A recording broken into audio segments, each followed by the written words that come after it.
sabedoria e conhecimento de Deus. Quão insondáveis seus juízos e inescrutáveis seus caminhos. Quem entendeu a mente do nosso Senhor?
Boa noite, meus irmãos, graça e paz. Vamos ler o texto da Palavra de Deus que traz a descrição e a narrativa da conversão do grande apóstolo aos gentios, o apóstolo Paulo. Atos, capítulo de número 9, do verso 1 ao verso 9.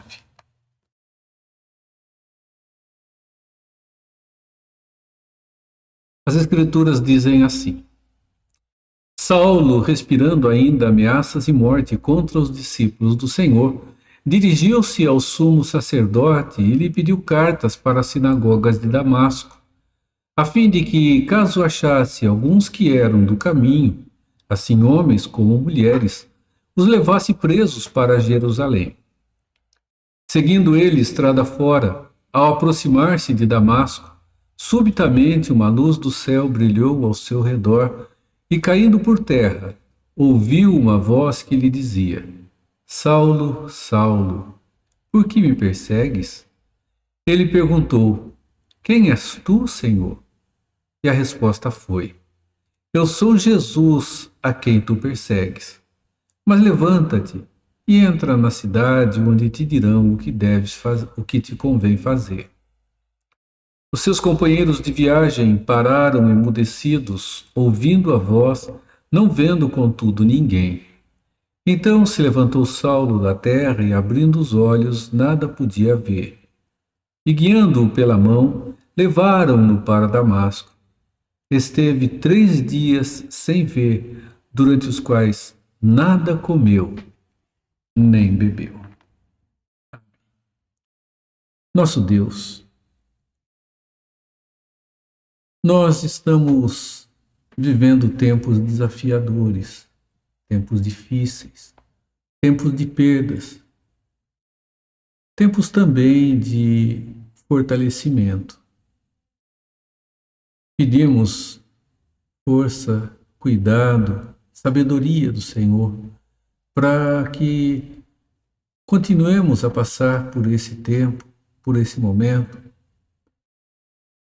e passar, Senhor, bem, passar seguros, passarmos, nosso Deus, em confiança em todo o tempo. Pedimos do Senhor a direção e agradecemos porque o Senhor tem sido generoso para conosco, tem sido misericordioso com a nossa vida. Ilumine-nos, ó Deus, nesse instante, quando vamos estudar a Tua Palavra mais uma vez. Esteja abençoando-nos, esteja renovando-nos, esteja iluminando, Pai, cada um de nós, para que a Tua Palavra fale conosco.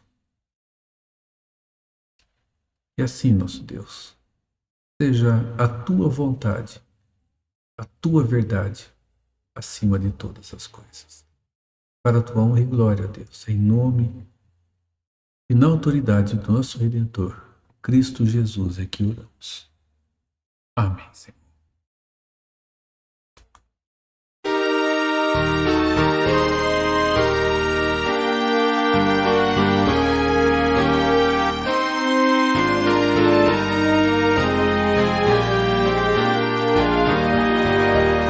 Ao Deus de amor e de imensa bondade, com voz de júbilo vinde aclamai, com coração transbordante de graças, seu grande amor todos vinde louvai. Do céu na terra, que maravilhas vai operando o poder do Senhor, mas seu amor aos homens perdidos das maravilhas é sempre a maior. Já nossos pais nos contaram a história de Deus falando com muito prazer, que nas tristezas, nos grandes perigos, Ele os salvou por seu grande poder.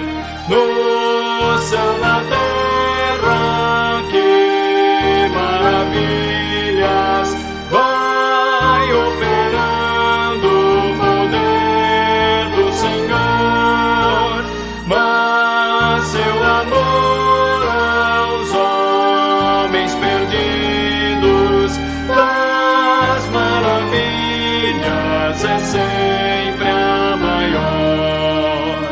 Hoje também nós bem alto cantamos que as orações Ele nos atendeu. Seu forte braço que é tão compassivo, em nosso auxílio Ele sempre estendeu. No céu, na terra, que maravilhas vai operando o poder do Senhor, mas seu amor aos homens perdidos das maravilhas é sempre a maior.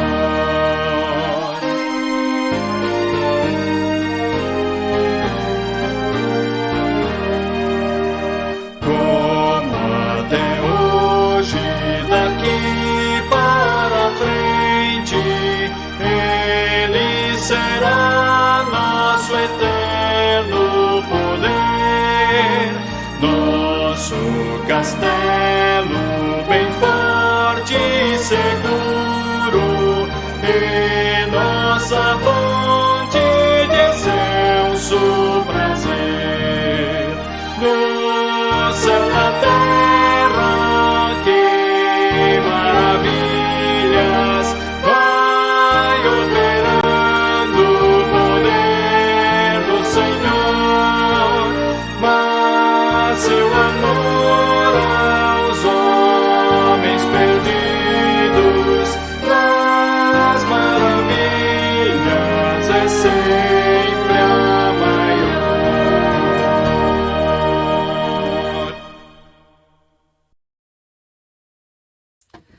Meus irmãos, começamos na semana passada a estudar os mandamentos de Deus, a sua lei. Grandes têm sido as indagações com relação à validade da lei de Deus. Muitos têm afirmado que ela não tem validade mais para o nosso tempo e que ela ficou e cumpriu o seu propósito antes da vinda de Cristo. Ela ficou lá no passado. Outros, ao contrário, têm afirmado que as leis de Deus, elas são presentes, têm que ser cumpridas, atribuindo a elas até mesmo valor de justificação dentro do cumprimento de cada um dos seus pontos, de cada um dos seus aspectos. Jesus, ele veio e anulou a lei, revogou a lei. A fé, ela substitui a lei e torna ou tornou a lei sem validade, sem sentido ou desnecessária. Nós vamos continuar, vamos trabalhar um pouco sobre essas questões, olhando para a vida do apóstolo Paulo. Afinal de contas, ele foi o grande instrumento usado por Deus para nos dar ricamente detalhes sobre a lei de Deus. E é evidente, junto com os demais escritores santos, os escritores sagrados, que o Espírito Santo, de maneira direta, usou para que a palavra fosse trazida a nós, essa verdade absoluta, essa verdade que é eterna.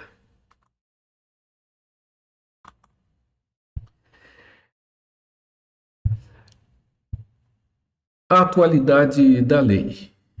A resposta da fé a questões modernas. Por que da lei? Por que dos mandamentos de Deus? Esse é o periódico que nós vamos usar durante esse período estudando a lei de Deus, pensando na atualidade desta lei. Palavras introdutórias que estão presentes nesse periódico. Os 10 mandamentos apresentam a forma objetiva de Deus indicar o que espera de cada um de nós. Deus não nos deu uma religião subjetiva, cujas doutrinas dependem da cabeça de cada um de nós, mas Ele nos escreveu objetivamente a sua palavra. Nesta palavra, a Bíblia, Ele nos revelou sua lei moral, sua vontade eterna às suas criaturas, refletindo a sua majestade e santidade. Eu quero introduzir com esta citação. Os mandamentos, eles apresentam a forma objetiva de Deus dizer o que Ele quer de cada um de nós. A religião ou o relacionamento com Deus, ele não é um relacionamento subjetivo, onde escolhemos, decidimos e fazemos da forma como nós queremos. Ao contrário, objetivamente, Deus nos deu direção, e essa direção pela sua palavra. Então, meus irmãos, quando nós falamos sobre lei e sobre a lei de Deus, Nós nos lembramos que as Escrituras, elas nos falam sobre a lei e têm nos apresentado a lei olhando para o Velho Testamento de três formas.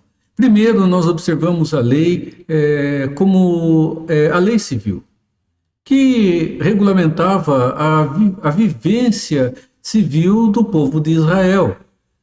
Ela não tem mais necessidade porque ela foi própria para aquele momento.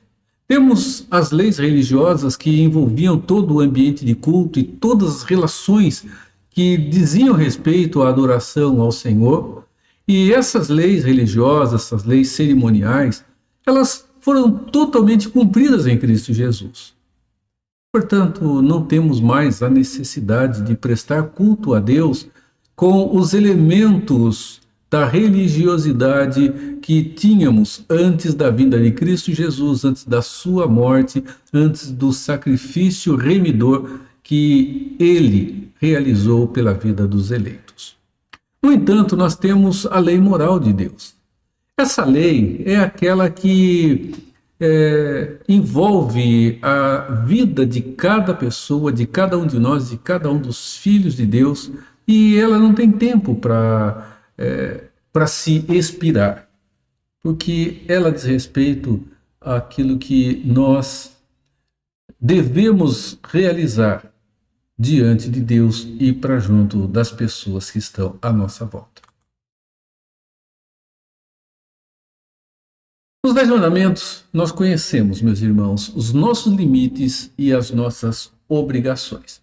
Quando eu falo em mandamento e lei, eu estou tomando aqui os dois como sinônimo no nosso estudo.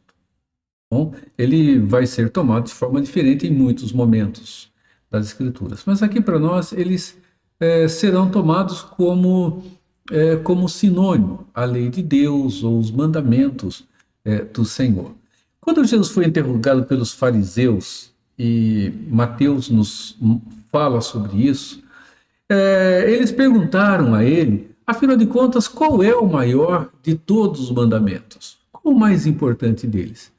Eles estavam fazendo isso dentro de uma forma bem comum ali dentro das sinagogas. Eles tinham grupos que defendiam um mandamento como o mais importante, o outro como o mais importante, e eles chegam a Jesus e lançam essa indagação. Eles queriam, de fato, desafiando Jesus, colocá-lo numa saia justa, colocá-lo em dificuldades, porque se ele afirmasse um ou outro mandamento, ele estaria se aproximando de um grupo e se afastando, imaginando os 10 mandamentos de outros 9. Isso tomando sistematicamente 10 mandamentos. Né? Que fossem os grupos divididos em 5 ou 6, ele tomaria, na visão deles, partido de um e desagradaria aos outros, o que lhe traria, com certeza, a dificuldade que eles esperavam poder colocá-lo. No entanto, Jesus responde à pergunta deles, indo para a própria revelação. E ele responde sobre os mandamentos e sobre a importância deles da seguinte forma. Deuteronômio 6,5. Amarás, pois, ao Senhor teu Deus de todo o teu coração, de toda a tua alma e de toda a tua força. E Levítico 19,18. Não te vingarás, nem guardarás ira contra os filhos do teu povo, mas amarás ao teu próximo como a ti mesmo. Eu sou o Senhor. Quando perguntam a ele qual é o mais importante, ele diz: o primeiro e maior mandamento é esse: amarás o Senhor teu Deus de toda a tua força, de toda a tua alma, de todo o teu coração. E o outro, semelhante a esse, amarás ao teu próximo como a ti mesmo. Ele não responde objetivamente a pergunta dos fariseus como eles esperavam, mas responde objetivamente segundo a própria revelação da qual ele também é autor. A lei de Deus, os mandamentos, eles se resumem em 2 aspectos: amar a Deus e amar ao próximo. Tanto que nós observamos nos 10 mandamentos, os mandamentos 1, 2, 3 e 4, eles se referem à nossa obrigação para com Deus. E os demais se referem aos nossos deveres para com o nosso próximo. Nós vamos vê-los com mais detalhes à frente. Ele surpreende, não é? Não colocando nenhum dos mandamentos. Vejam só. Enquanto, meus irmãos, nós vivemos um tempo em que os valores continuam sendo muito relativos, né? E esse é um pensamento muito forte dentro do nosso tempo. Para esse pensamento, certo ou errado, bem ou mal, eles dependem diretamente da situação ou da circunstância que está vivendo. O nosso tempo tem tomado assim. Fala em mentirinha boa, ou fala em um ato que é bom porque ele vai trazer um bom resultado, mesmo que esse ato não seja um ato moralmente legítimo. Quer dizer, os fins justificam os meios. Dependendo da circunstância, dependendo da situação, a atitude passa a ser legítima e ela passa a ser boa. Irmãos, olhamos para as Escrituras e vemos que as Escrituras elas não trabalham com essa maleabilidade. O que está certo, o que está errado, o que é bem, o que é mal. Ela afirma valores absolutos para a nossa vida. Nós observamos o nosso tempo afirmando que se ter uma vivência extraconjugal ela é boa para aquele que está vivendo, ou é boa, entre aspas, alguns têm afirmado isso, para a própria vida familiar, então ela deve ser vivida. E não há mal nisso e nem erro. Afinal de contas, a situação, a circunstância, ela abre essa possibilidade para o bem-estar da família, do lar ou do casal. As Escrituras, elas definitivamente, elas enxergam a realidade de forma diferente dentro do que Deus nos apresentou. Jesus, quando ele fala do amor de Deus, o amor a Deus e o amor a Ele, ele faz da seguinte maneira dentro das Escrituras. Aquele que tem os meus mandamentos e os guarda, esse é o que me ama. E aquele que me ama será amado do meu Pai, e eu também o amarei e me manifestarei a ele.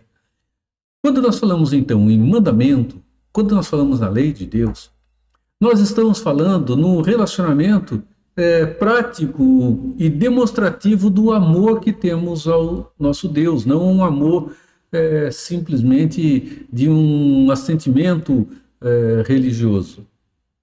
Um amor de fato. E Jesus disse que aquele que me ama, guarda os meus mandamentos. Aquele que guarda os meus mandamentos aquele que me ama, dentro de uma relação com ele. É evidente, cumprir os mandamentos não trará nenhuma relação de justificação para a vida de alguém diante de Deus. Vamos lá. Olhando então para a vida do apóstolo Paulo, nós começamos com a visão que ele tinha da lei de Deus antes da sua conversão no texto de Atos 9 que lemos ainda há pouco.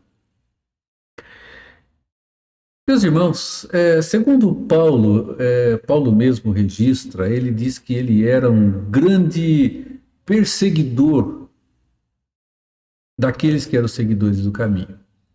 E Paulo, ele diz que fazia isso com profundo zelo, profunda dedicação, profundo amor e zelo pela lei de Deus, zelo por Deus. E ele entendia que aqueles que eram os chamados seguidores do caminho, como Atos 9 nos relata, eram pessoas hereges, eram pessoas que blasfemavam contra Deus, eram pessoas que violavam a lei de Deus. Não eram pessoas que estavam honrando a Deus e amando a Deus sobre todas as coisas, porque ele entendia que essas pessoas estavam colocando um homem no mesmo patamar de Deus. Isto era blasfêmia. Isto era profunda heresia, isso era ofensivo.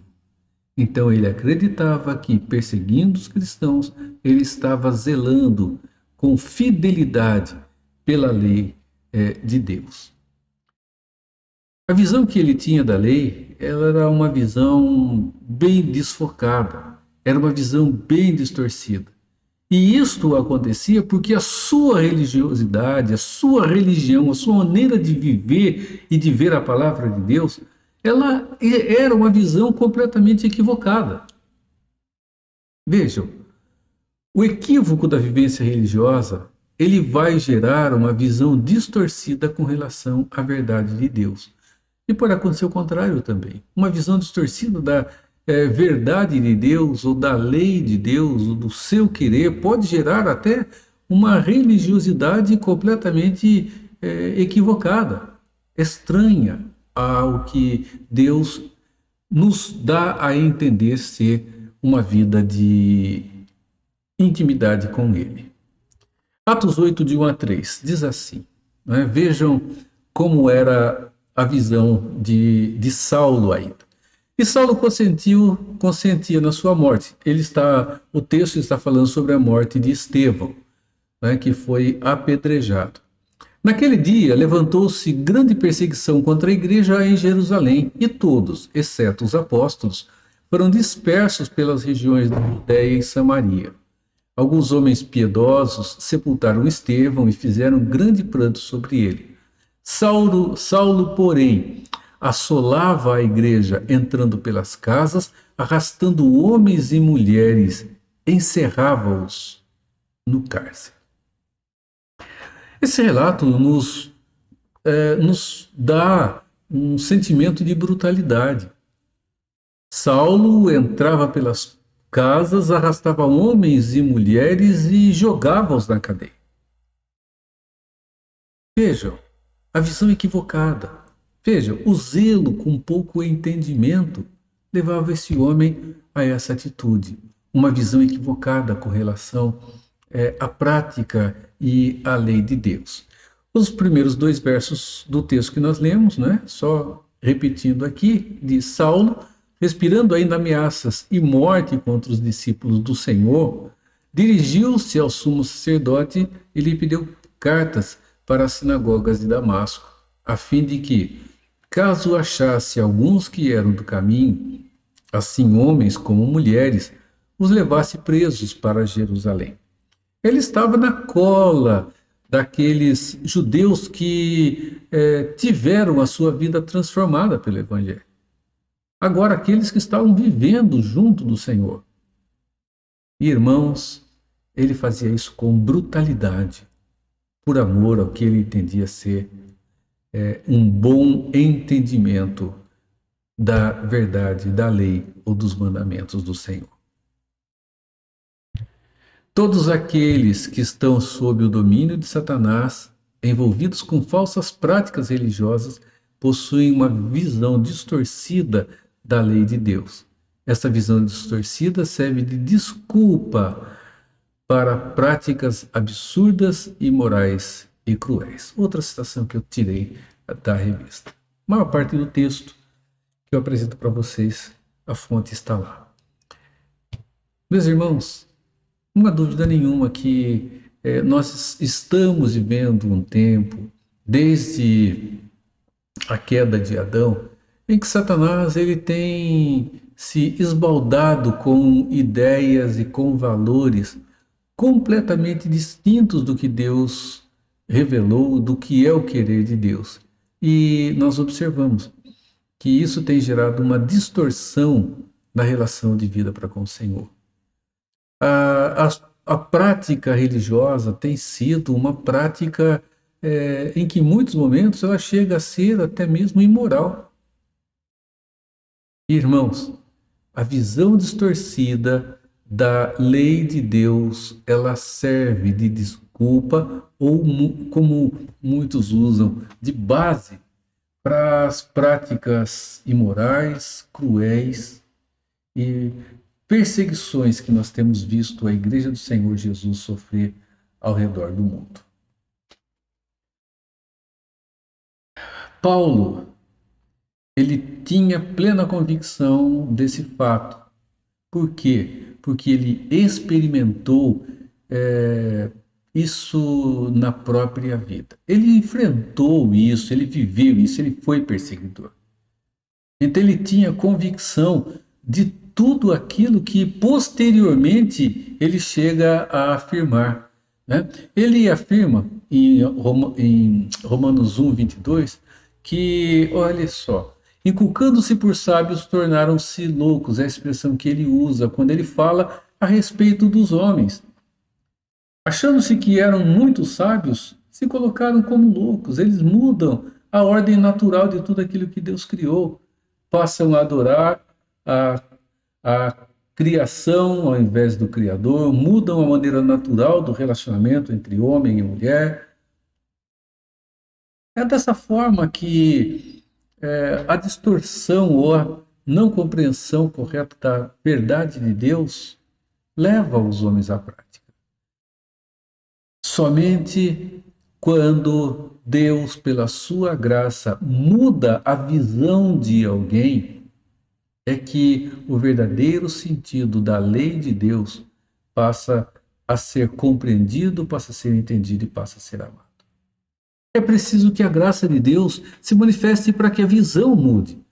A visão não mudará, meus irmãos, por um simples ato de tentar convencer alguém de que os seus valores estão errados. Isso nunca vai acontecer. Não basta tirar de alguém a sua prática externa se o seu coração não for mudado.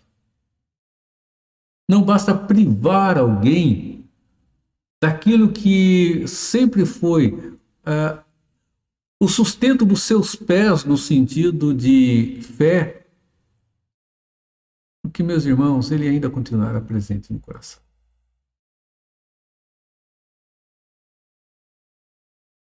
Aí nós vamos observar a mudança na vida do apóstolo Paulo.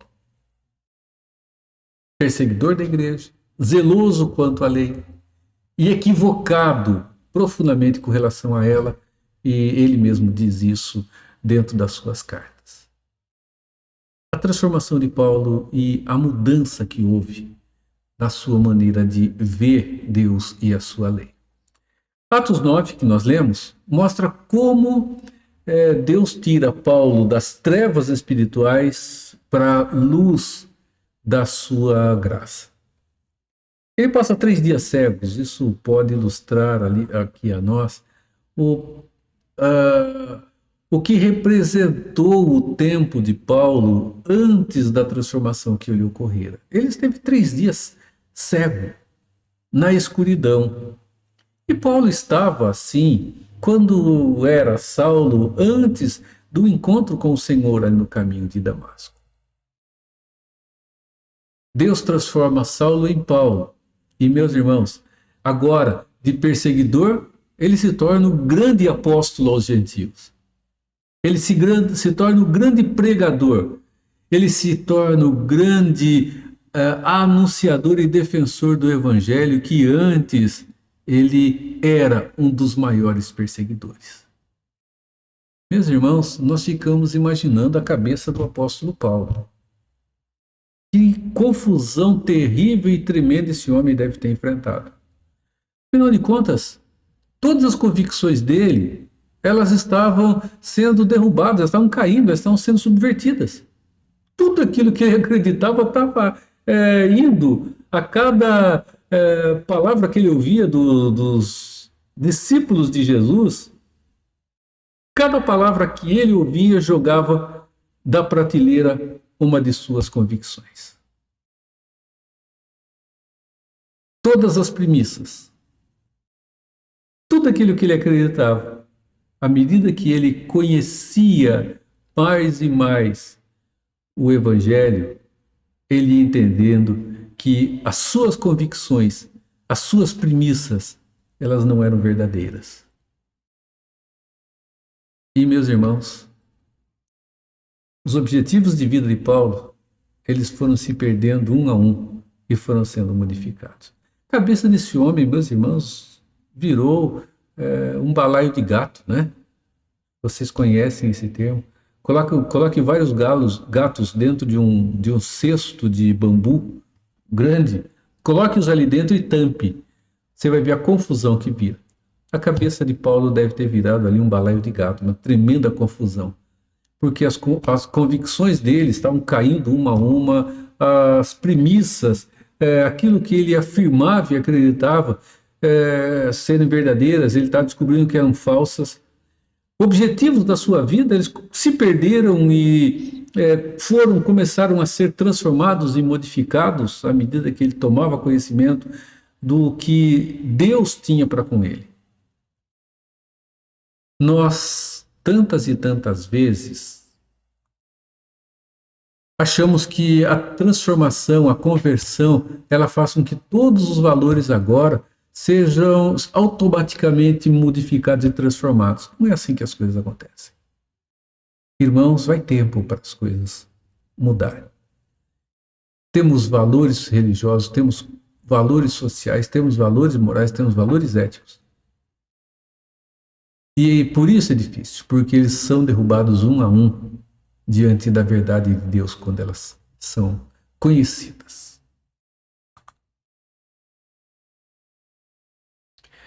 O Espírito Santo, agora, ele passa a ser o Senhor da vida de Paulo. Maravilhoso, né? Enquanto Paulo era senhor da sua própria vida, dentro das convicções que ele tinha, agora, meus irmãos, o texto seguinte, quando mostra Deus falando com Ananias e mandando Ananias até onde Saulo estava, nos mostra que ele chega lá e chama irmão Paulo, impõe as mãos sobre ele, como que escamas dos olhos de Paulo caem, e ele recebe o Espírito Santo. Depois é batizado. Irmãos, o Espírito Santo passa agora a ser senhor da vida de Saulo, ou agora olhamos, né, caminhando para ter uma mudança no seu nome. Era ele que estaria, o Espírito Santo, inspirando Paulo a escrever as cartas, meus irmãos, que nós conhecemos bem e que de maneira tão rica nos dá a compreensão correta dos mandamentos de Deus, da lei do Senhor Deus, o Senhor Todo-Poderoso. E nós observamos então que há uma transformação e há uma nova visão.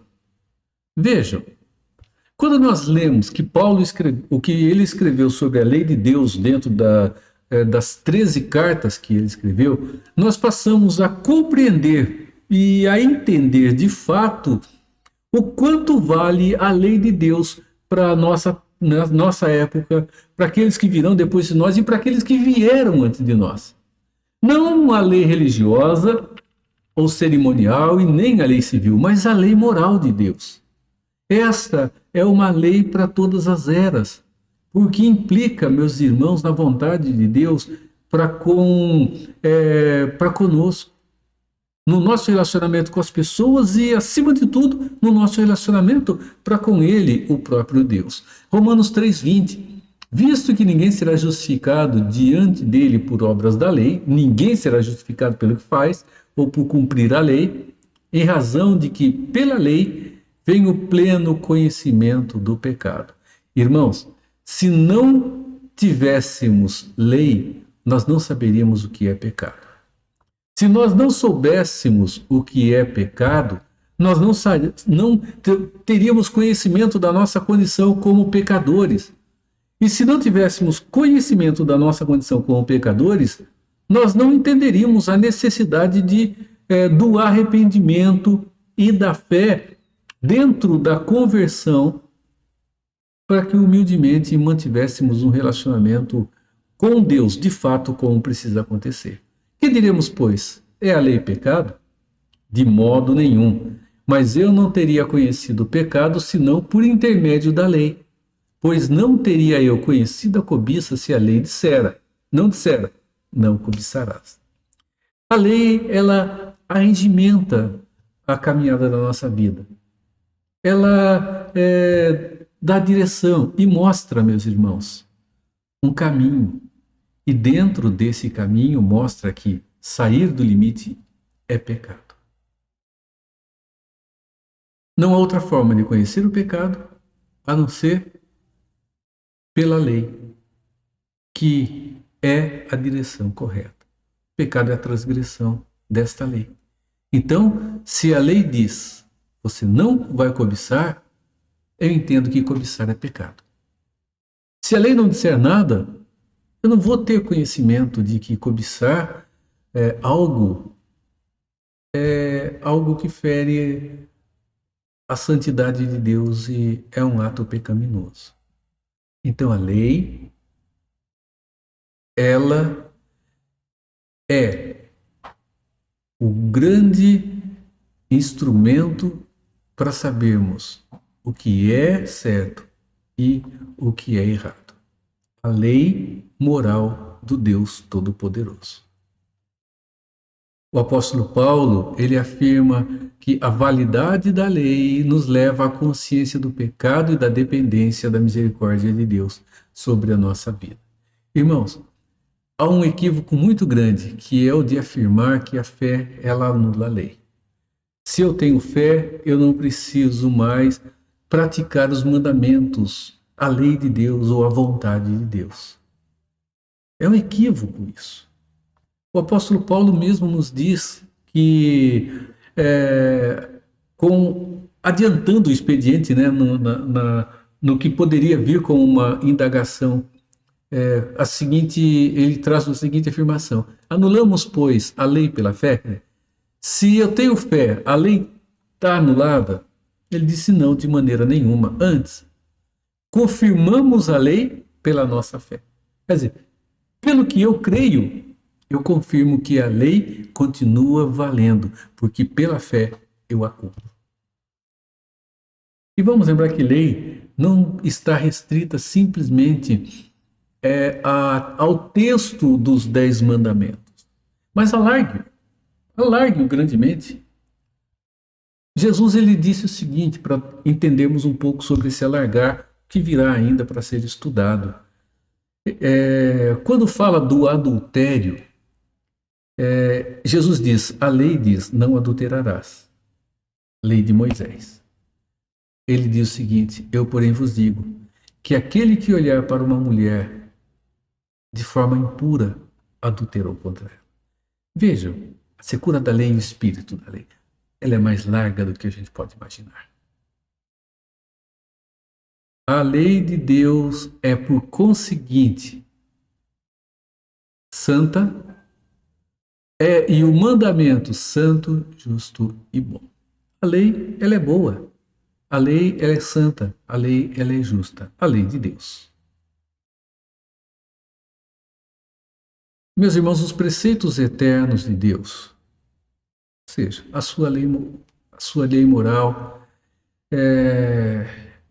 são reflexo da sua santidade e infinita retidão, continuam sendo a nossa bússola, a fórmula objetiva e explícita de relacionar nossos deveres para com Deus e para com o nosso próximo. Os preceitos de Deus, a sua lei moral, são reflexos da santidade e da infinita retidão de Deus,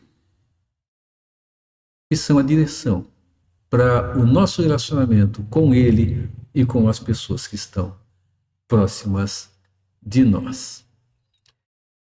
Não é colocando de lado, desprezando a lei moral, que alguém vai se aproximar mais de Deus. A espiritualização do nosso tempo tem feito isso. Se queremos nos aproximar de Deus, deixemos tudo de lado e entremos direto em uma comunhão com Ele. Irmãos, grande e terrível equívoco é o que o nosso tempo está vivendo em termos de espiritualidade, porque tem espiritualizado tudo e tem tornado muito menos espiritual o que o próprio Espírito nos revelou e nos deu a conhecer. Nunca será a subjetividade que substituindo a objetividade, que vai fazer com que algo seja mais espiritual, ou que alguém esteja mais próximo de Deus, ou que alguém chegue a agradar o Deus Todo-Poderoso. Não é o subjetivo, é o objetivo. Não é aquilo que eu quero, que eu sinto. É aquilo que Deus diz. Meus irmãos, a espiritualidade do nosso tempo, ou a espiritualização do nosso tempo, tem nos levado a uma relação extremamente vertical. Deus me revela o que Ele quer, Ele faz isso revelando-se dentro do meu coração. E aí nós temos um problema, porque Deus Ele revela a sua vontade e, na maioria dos casos, é para um só. Situações que envolvem muitos, é revelada só para um. Irmãos, não é o subjetivo, é o objetivo. Eu senti no meu coração de... Bem, você submeteu o seu coração ao objetivo da palavra de Deus? Se você não submeteu o seu coração ao objetivo da palavra de Deus, você pode estar cometendo um terrível engano, um terrível equívoco, e você pode estar pecando contra Deus, ao invés de o glorificar. Isso pode acontecer com muita facilidade. Afinal de contas, Jeremias diz que o nosso coração engana-nos muito. Ele é enganoso e nós temos que tomar cuidado com isso.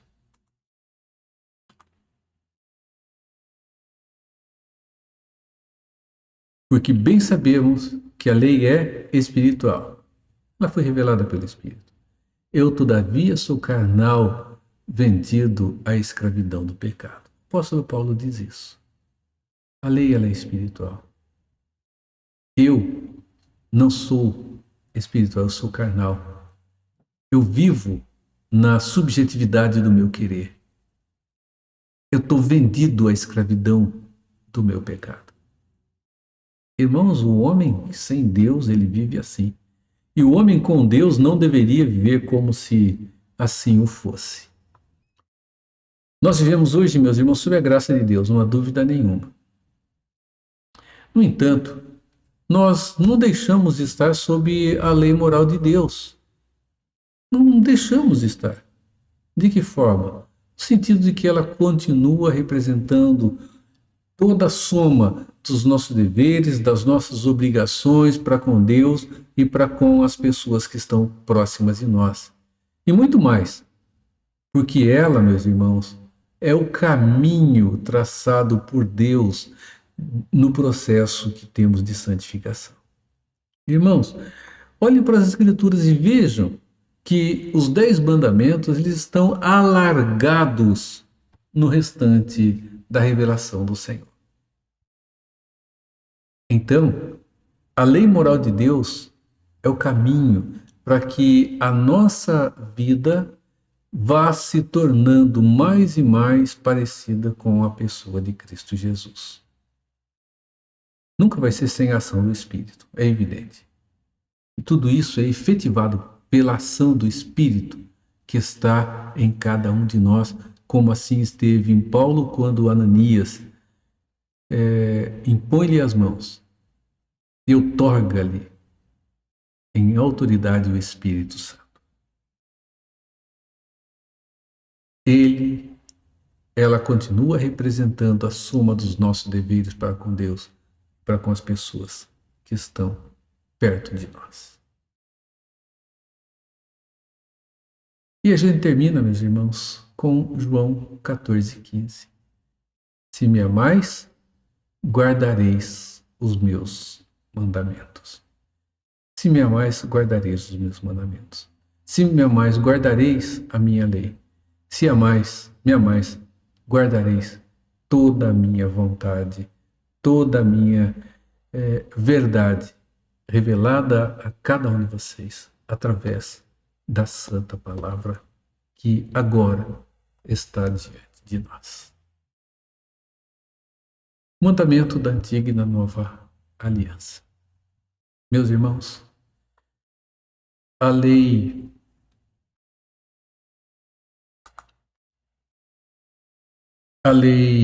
cerimonial, religiosa, a lei civil, elas cumpriram seu papel, seu propósito dentro do seu tempo. A lei moral de Deus, ela continua cumprindo o seu papel e o seu propósito também em nosso tempo. Irmãos, que em Cristo o Senhor renove a cada um. Nós vamos louvar ao nosso Deus com o grupo Logos, cantando o Autor da Minha Fé, e depois voltamos para encerrar o nosso estudo desta noite.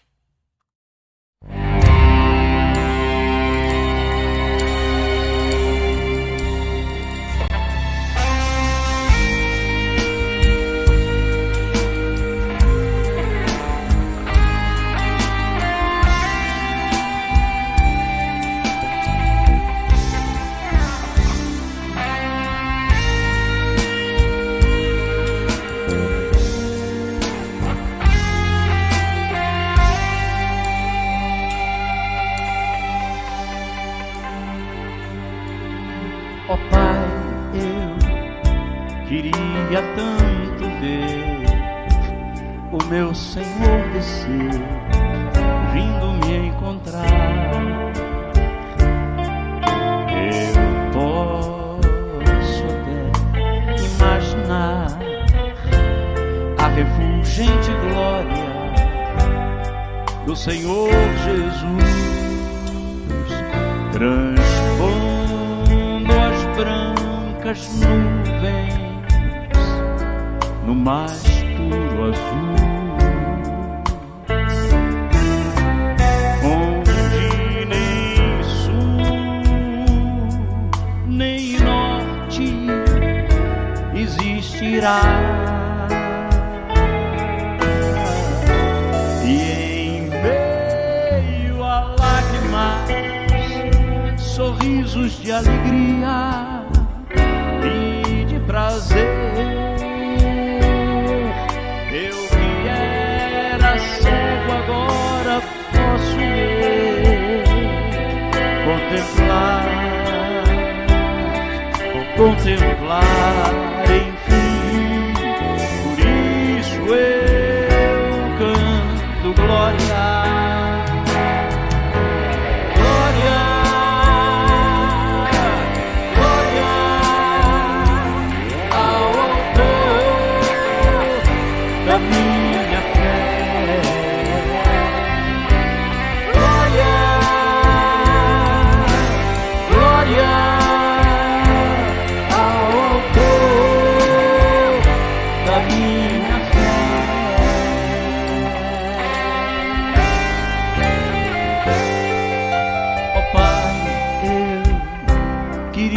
Tanto ouvir o som que vai abrir o encontro triunfal, rever amigos que um dia em Cristo foram feitos meus irmãos,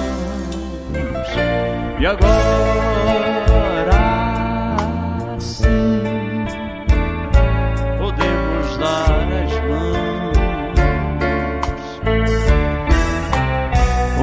temos todos somente um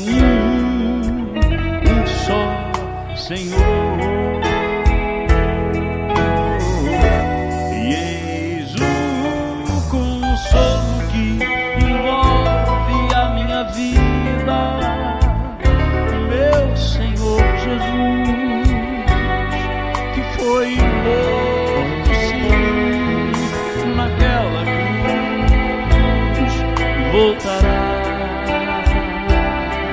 voltará, enfim.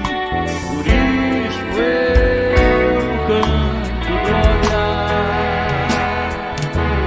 glória, glória ao Autor da minha fé, glória.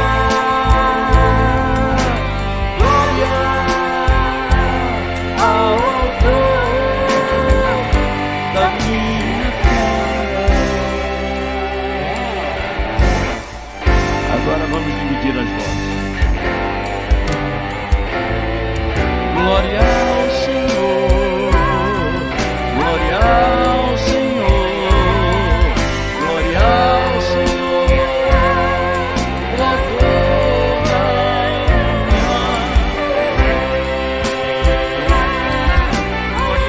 ao Senhor.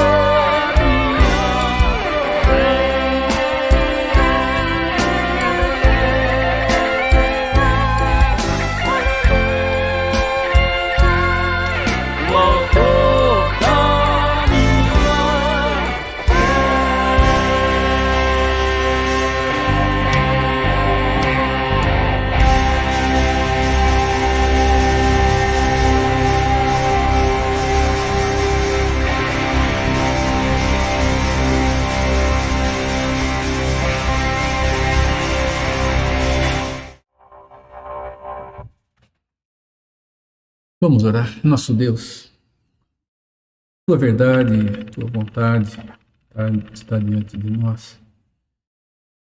E o caminho, Deus, para a nossa vida aprimorada diante do Senhor.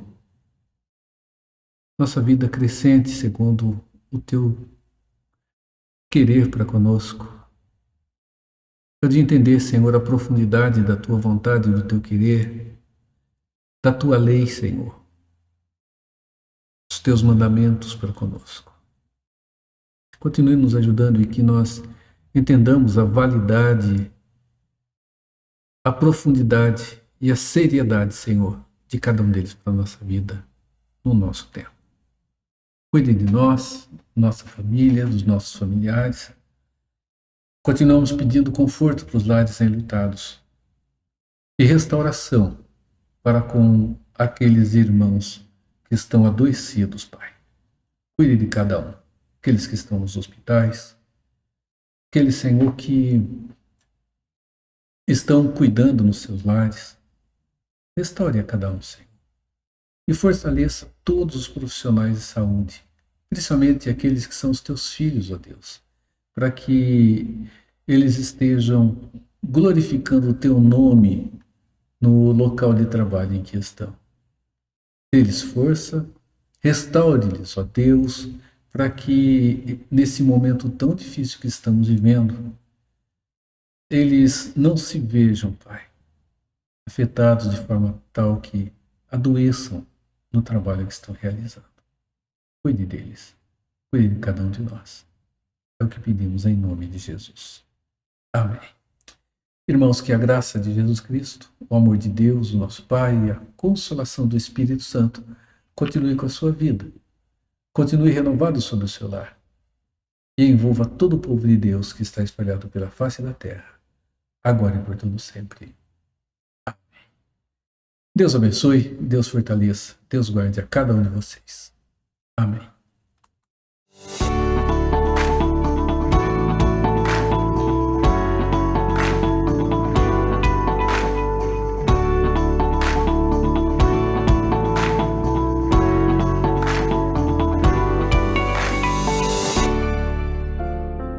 Então lhe disse Jesus: Ó mulher, grande é a tua fé.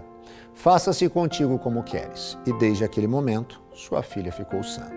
Mateus 15, 28. A mulher cananeia é um exemplo de perseverança na oração. Era gentia, mas demonstrou uma fé mais robusta do que se pode encontrar em Israel. Sua filha estava horrivelmente endemoniada. Então, sabendo que Jesus estava em sua terra, pôs-se a clamar por misericórdia. Seu clamor chegou a incomodar os discípulos de Jesus. Estes sugeriram ao mestre despedir a mulher. Jesus deixa claro que fora enviado às ovelhas perdidas da casa de Israel e que não era bom pegar o pão dos filhos e lançá-lo aos cachorrinhos. A mulher insiste em seu clamor pela filha, dizendo que os cachorrinhos se contentam com as migalhas que caem da mesa. Jesus levou essa mulher a essa situação para revelar a grandeza de sua fé e para premiar a sua perseverança. Sua filha foi liberta e sua fé enaltecida. Você tem orado pelos seus filhos? Tem perseverado em oração por eles até vê-los libertos? Tem experimentado milagres da graça em resposta às suas orações? Nunca desista de orar pelos seus filhos. Eles podem ser libertos e salvos. Eles podem experimentar as maravilhas divinas em resposta às suas orações. O Senhor jamais despede vazios aqueles que vêm a Ele e jamais desampara os que o buscam de todo o coração. Coloque a causa de seus filhos diante de Deus em oração.